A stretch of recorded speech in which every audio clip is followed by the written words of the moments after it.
नमस्कार, स्वागत है आप सभी का। आप देख रहे हैं एबीपी गंगा। मैं हूं आपके साथ राजीव ढोंडियाल और अब शुरुआत करते हैं इस बुलेटिन की सबसे पहले बड़ी खबर गौतम बुद्ध नगर से, जहां पर आज से शराब की दुकानें खुलेंगी। गौतम बुद्ध नगर जिले में भी खुलेंगी शराब की दुकानें। सुबह 10 बजे से शाम को 7 बजे तक शराब की दुकानें खुलेंगी। गौतम बुद्ध नगर जिले में कुल 524 शराब की दुकानें हैं। शराब के ठेके की सभी अगर बात करें तो कैंटीनें बंद रहेंगी, तो शराब की ठेके खुलेंगे लेकिन कैंटीन बंद रहेगी।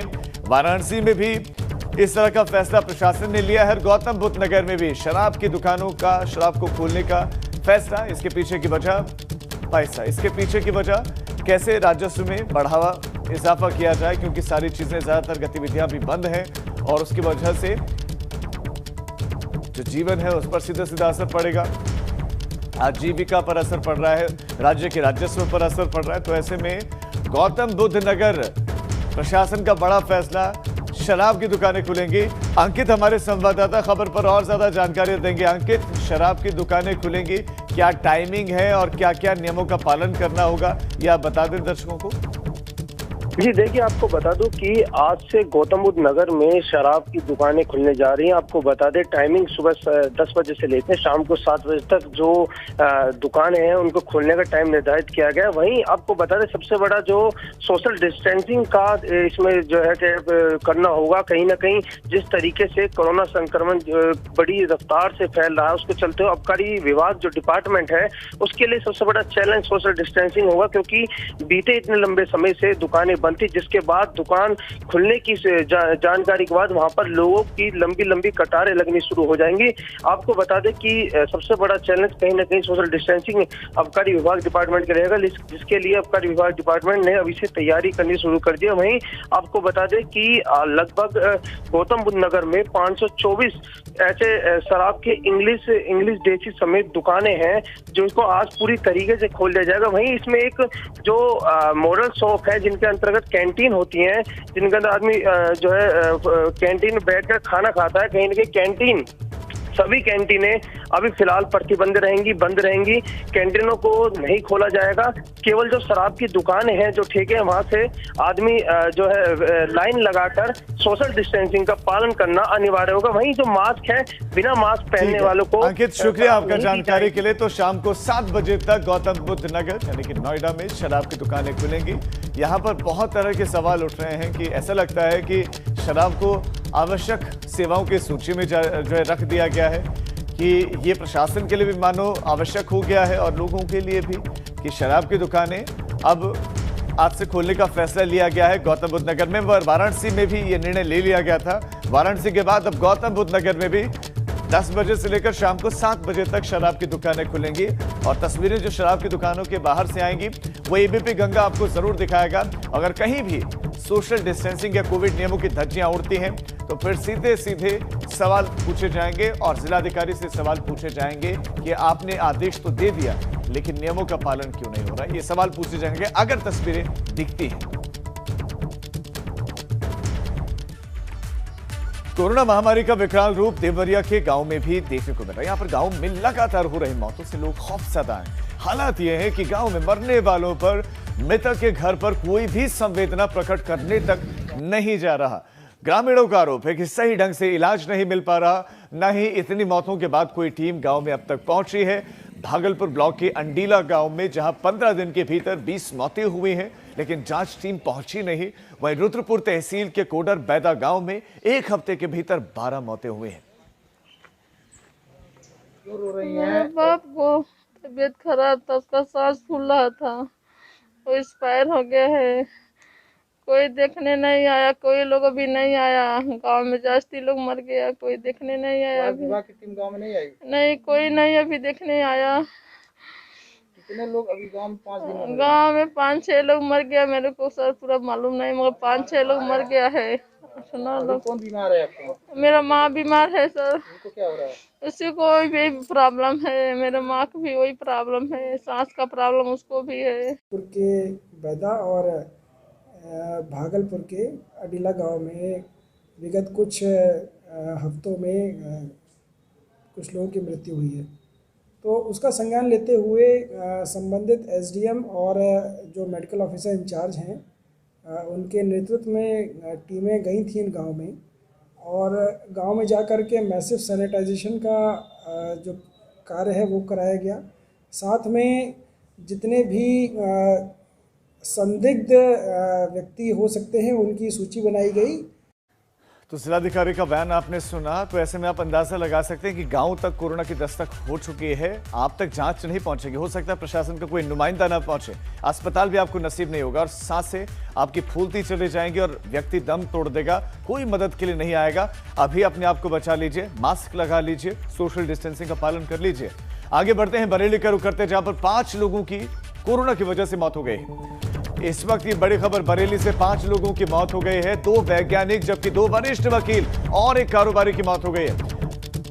ये इस वक्त की बड़ी खबर, कुल 5 लोगों की मौत हुई है, जिसमें 2 वैज्ञानिक हैं, 2 वरिष्ठ वकील हैं, एक कारोबारी है। कोविड अस्पताल में 5 लोगों की इलाज के दौरान मौत हो गई। बीते 24 घंटों में 1003 नए केस मिले।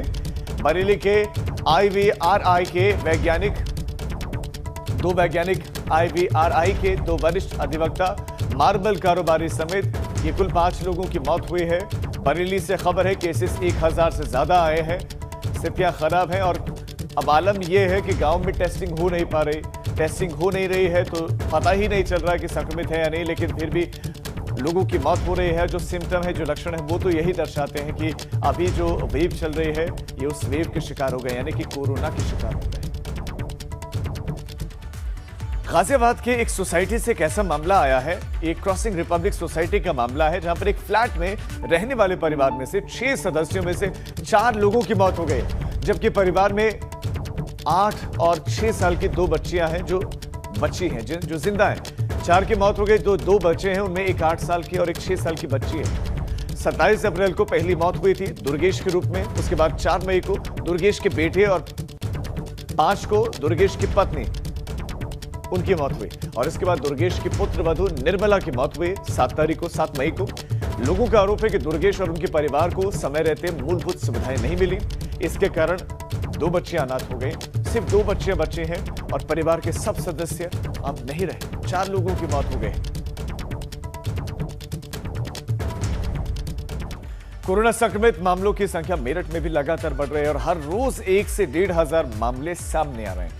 व्यवस्था का आलम इस बात से समझिए कि हॉस्पिटल में डॉक्टर बीजेपी विधायक तक की नहीं सुन रहे। मेरठ के किठौर विधानसभा से बीजेपी विधायक सत्यवीर त्यागी का कहना है कि संक्रमित मरीजों को भर्ती कराने के लिए जब फोन किया जा रहा है तो उनका कोई जवाब नहीं दिया जा रहा। उनका कहना है कि इस मामले को आला अधिकारियों के साथ कोई वर्चुअल बैठक में रखा गया है और इसके बाद कुछ हॉस्पिटल अभी भी विधायक का फोन नहीं उठाते।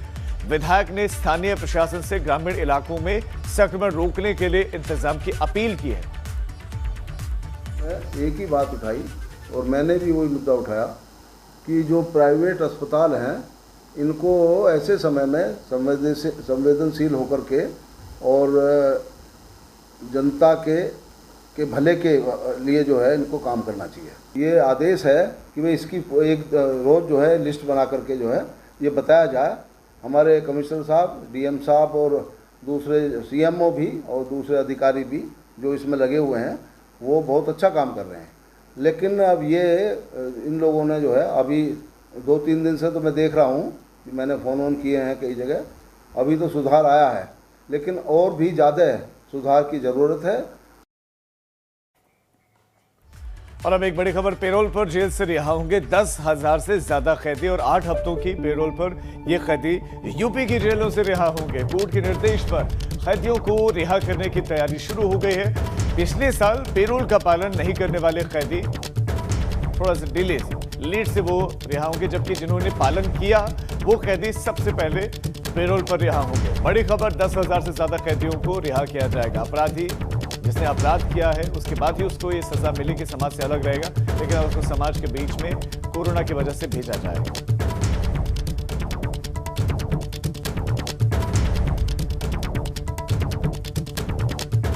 अब बात करते हैं फतेहपुर की, जहां पर हसौले खेड़ा गांव में कोविड जांच करने के लिए पहुंची स्वास्थ्य विभाग की टीम और ग्रामीणों के बीच में हंगामा हो गया। दरअसल आशा बहू की बेटी की तबीयत कई दिनों से खराब थी, जिसकी जांच के लिए टीम पहुंची थी, लेकिन हंगामा इतना बढ़ा पुलिस को मामले को शांत करवाना पड़ा। तुम भगा रहे हो ना। आपको कोई जबरदस्ती नहीं कर रहे हैं तो आपको बोलने की क्या जरूरत पड़ती है? हम मत बोलिए। नौकरी जो करे धुआं डराए हमसे का मतलब नहीं कराएंगे चाहे हम अपने घर तो भैया लेकिन तुम यहाँ से भगा दोगे टीम को भगा रहे हो, तुम भगा रहे हो ना। तो इस घटना से आप अंदाजा लगा सकते हैं कि लोग संकोच कर रहे हैं। अगर टीम उनके घरों पर पहुंच रही है तो लोगों को हिचकिचाहट हो रही है और लोगों को लग रहा है कि कहीं ये जानकारी दूसरों तक पहुंच गई कि हमारे घर में टीम आई थी तो फिर शायद हमसे कोई मिलेगा नहीं, बातचीत नहीं करेगा, हमसे दूरियां बनाएगा। ये अच्छा माहौल नहीं है। टीम आ रही है, जांच करवा लीजिए, पॉजिटिव होंगे तो अच्छा तो है, आपको स्वास्थ्य सुविधाएं मिलेंगी, और अगर पॉजिटिव नहीं हुए, आप नेगेटिव हुए, तो इससे अच्छा और क्या। आगे बढ़ते हैं। महामारी के दौर में भी अमेठी में लापरवाही बढ़ती जा रही है। यहाँ पर जिला अस्पताल में जगह जगह मेडिकल बायो वेस्ट पड़े दिखाई दिए। पीपीई किट, हाथों के ग्लव्स जैसे कई चीजें देखिए कैसे फेंकी हुई है प्रांगण में, अस्पताल प्रांगण में फेंके हुए हैं। और ऐसी चीजें यहाँ पर पड़ी हो तो आप समझ लीजिए कि खतरे की ये घंटी है, खतरा ही है, कोरोना फेंका हुआ है जहां था। मामले में जिला अस्पताल प्रशासन सफाई कर्मचारियों की गलती मान रहा है।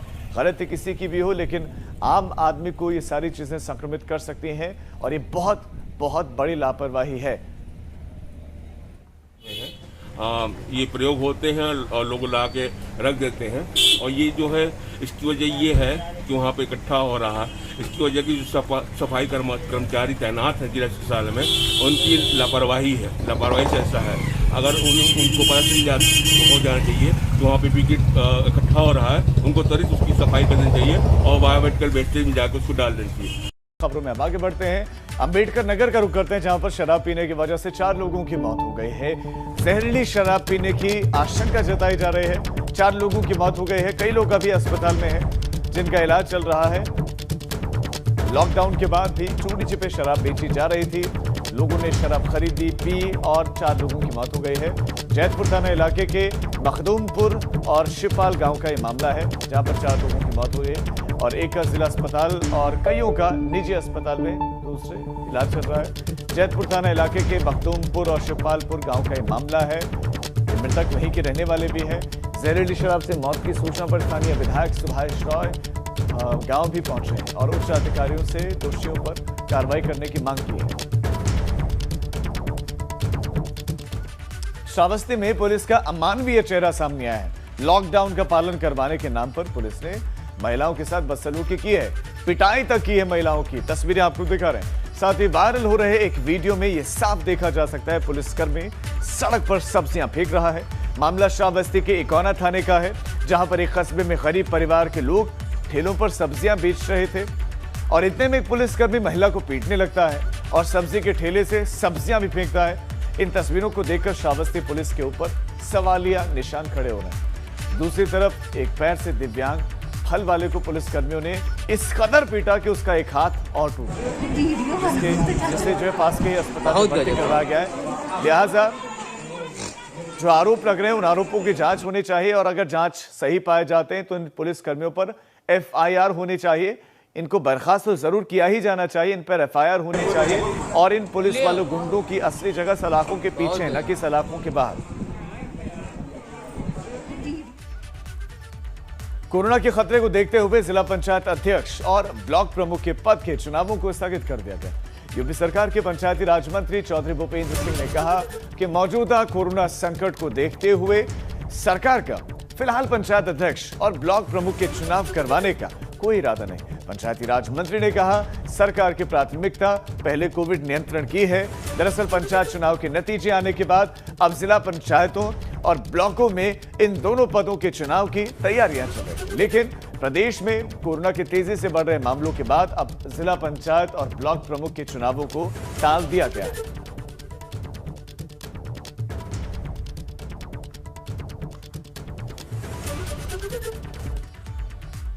लखनऊ के रानीखेड़ा गांव में मजदूर की हत्या कर दी गई है। गांव के बाहर खून से लथपथ मजदूर का शव मिला है। लखनऊ से बड़ी खबर, जहां रानीखेड़ा गांव में एक मजदूर की हत्या कर दी गई है। गांव के बाहर ही इस मजदूर का शव खून से लथपथ मिला और कत्ल बेरहमी से किया गया, क्योंकि ईंट से सर चेहरा कुचला गया। मजदूर की हत्या को अंजाम देकर आरोपी फरार हो गए। पुलिस मौके पर पहुंची है, छानबीन कर रहे हैं। गोसाईगंज के रानीखेड़ा गांव में मजदूर की ईंटों से कुचलकर निर्मम हत्या की गई है।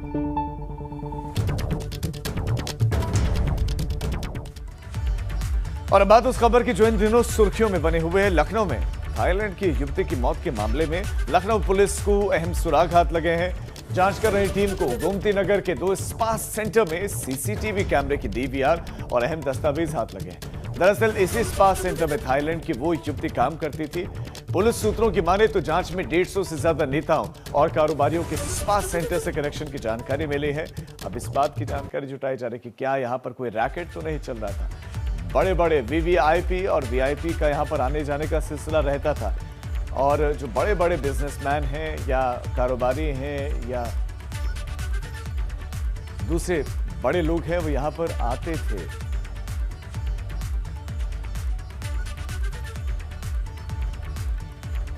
और इसी खबर के साथ इस बुलेटिन में फिलहाल इतना ही, लेकिन उत्तर प्रदेश और उत्तराखंड की तमाम खबरों के लिए आप देखते रहिए एबीपी गंगा, खबर आपकी जुबान।